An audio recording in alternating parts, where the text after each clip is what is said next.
চলো চলো এই জঙ্গল থেকে সবাই অন্য জঙ্গলে চলো, কারণ একটু পরে ঝোড়ো হাওয়া বইবে অনেক। হ্যাঁ হ্যাঁ চলো সবাই এই কাজই করি, কারণ এখানে থাকলে তো আর বাঁচতে পারবো না। টুনি যা গিয়ে তোর বাচ্চাদের তৈরি করে নিয়ে যাওয়ার জন্য। তখনই টুনি বাড়ি চলে যায় তার ছেলে মেয়েকে তৈরি করার জন্য। টুনি নিজের চিন্তা কম করে, সে শুধু ভাবে তার ছেলে মেয়েকে কিভাবে সে সুরক্ষিত রাখবে। মা টুকি, তোর দাদা কোথায়? আমরা এখনই অন্য জঙ্গলে যাব মা, এই জঙ্গলে একটু পরে খুব ঝড়ো হাওয়া বইবে, আর তুইও তাড়াতাড়ি যাওয়ার জন্য তৈরি হয়ে নে। কিন্তু মা, দাদা তো নদীর ধারে জল খেতে গেছে। দাদা আসুক তারপর যাব।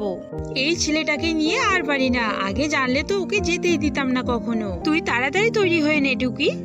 অল্প কিছুক্ষণের মধ্যেই এদিকে ঝোড়ো হাওয়া শুরু হয়ে যায়, কিন্তু এখনো টুনির ছেলে বাড়ি ফিরেনি।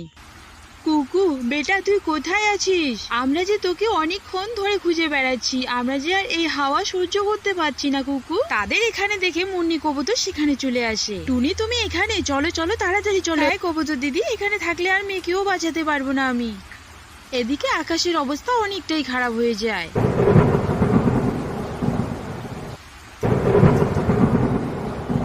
এদিকে কুকু বাড়ি যাওয়ার জন্য অনেক চেষ্টা করছিল, কিন্তু এত অতিরিক্ত হাওয়ার জন্য সে এগোতেই পারছিল না। যত বাড়ি এগিয়ে যায় কিন্তু তত বাড়ি দ্বিগুণ পিছিয়ে যায়। এভাবে কুকু পিছিয়ে যেতে যেতে একটা গাছে ধাক্কা খেয়ে যায়, আর সাথে সাথে মাটিতে পড়ে জ্ঞান হারিয়ে ফেলে। এভাবেই সেদিনের দিনটা কেটে যায়। টুনি, এভাবে না খেয়ে কতদিন থাকবি তুই? তোর ছেলে যদি বেঁচে থাকে তাহলে তোর কাছে ঠিকই ফিরে আসবে। এভাবে না খেয়ে থাকিস না টুনি, কিছু খেয়ে নে, যা হবার তা তো হয়ে গেছে। আমার পেটে যে দানা যাচ্ছে না দে বলি না, আমার ছেলের হারানোটা আমি মেনে নিতে পারছি না। এদিকে তার পরের দিন কুকুর জ্ঞান ফিরে যায়। কুকু বুঝতেই পারছে না যে সে কোথায় আছে। মা তুমি কোথায়? আমি এখানে কি করে এলাম? মা টুকি, তোমরা কোথায় আছো? কুকু এভাবে তার মাকে ডাকতে থাকে। এদিকে টুনিও তার ছেলেকে খুঁজিয়ে চলছে, কারণ সে কখনই বিশ্বাস করে না যে তার ছেলে মারা গেছে।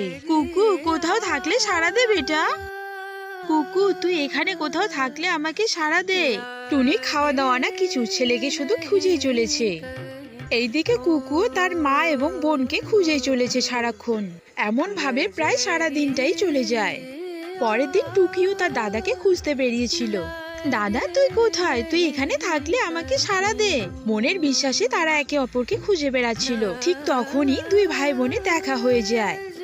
আরে দাদা তুই বেঁচে আছিস? মা সত্যি বলেছিল তুই কখনোই মরতে পারিস না। তুই এভাবে কেন কথা বলছিস টুকি? আমি তোকে আর মাকে অনেক খুঁজে বেরিয়েছি। মা কোথায় রে? মা আর আমি তো একসাথে থাকি, চল এখন মায়ের কাছে যাই। মাও তোকে খুঁজে খুঁজে অনেক কষ্ট পাচ্ছে।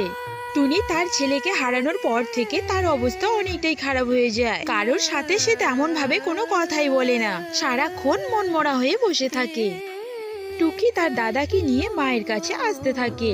মা এই দেখো আমি কাকে নিয়ে এসেছি, একবার দেখো। মা আমি কুকু, দেখো আমি ফিরে এসেছি। কুকু যেই না তার মাকে ডেকেছে, কুকু তুই এসেছিস বেটা, আমি কোথায় না তোকে খুঁজেছি বলতো। আমার বিশ্বাস ছিল আমার ছেলের কখনো কিচ্ছু হতে পারে না। এরপর টুনি তার দুই সন্তানকে বুকে জড়িয়ে নেয়। এভাবে টুনি তার হারানো ছেলেকে তার কাছে ফিরে পায়। অন্যদিকে টুকি একটা নতুন জায়গা খুঁজে চলেছে, যেখানে সে একটু শরীরটাকে গরম রাখতে পারে। এভাবে টুকি একটা নতুন বনে চলে যায়, আর সেখানে দেখে যে কিছু পাখি আগুনের সামনে দাঁড়িয়ে নিজেদের শরীর গরম করছে। টুকি এমনটা আগে কখনো দেখেনি। আরে বাহ, এটা তো দারুণ ব্যাপার, আমরাও তো এটা করতে পারি। তবে এটা আমি আগে কখনো দেখি। যাই যাই, আর দেরি করা যাবে না, এই খবরটা সবাইকে গিয়ে দিয়ে আসি। টুকি এই খবরটা দিতে তাদের জঙ্গলে চলে যায়। এই কনকনে ঠান্ডা আর সহ্য হচ্ছে না। এই ঠান্ডা থেকে বাঁচতে কি করা যায় বলতো? আমরা চাইলেও কিছু উপায় খুঁজে বের করতে পারবো না। আমাদের পাখিদের যে জীবনটাই এরকম। তুই ঠিকই বলেছিস টুনি, আমরা চাইলেও কিছু করতে পারবো না। তাদের এমন কথা চলতে চলতে টুকি সেখানে চলে আসে। টুকি এসেই বলতে থাকে, পেয়েছি, খুঁজে পেয়েছি, এই ঠান্ডা থেকে মুক্তি পেতে উপায় খুঁজে পেয়েছি। আমি এইমাত্র পাশের জঙ্গলে দেখে আসলাম অনেক পাখিগুলো আগুনের সামনে দাঁড়িয়ে নিজেদের শরীর গরম করছে। চলো চলো আমরাও চেষ্টা করি ওভাবে। কিছু শুকনো কাঠ আর আগুন লাগবে, তাহলেই আমরা শরীর গরম রাখতে পারবো। কাঠ নিয়ে চিন্তা নেই, কিন্তু আগুন কোথায় পাবো আমরা? আগুনের ব্যবস্থা আমি করছি। ওই জঙ্গলে আমার এক বিস্তৃত বোন আছে, ওর কাছ থেকে আমি সবটা জেনে আসবো। তাহলে ওই কথাই রইলো, তুমি আগুন খোঁজো আর আমরা শুকনো কাঠ খুঁজি। টুনি তার বোনের কাছে চলে যায় এবং সেখানে দেখে যে সেও আগুনের সামনে দাঁড়িয়ে নিজের শরীর গরম করছে। আরে টুনি দিদি যে, আসো আসো, শরীরকে একটু গরম রাখো।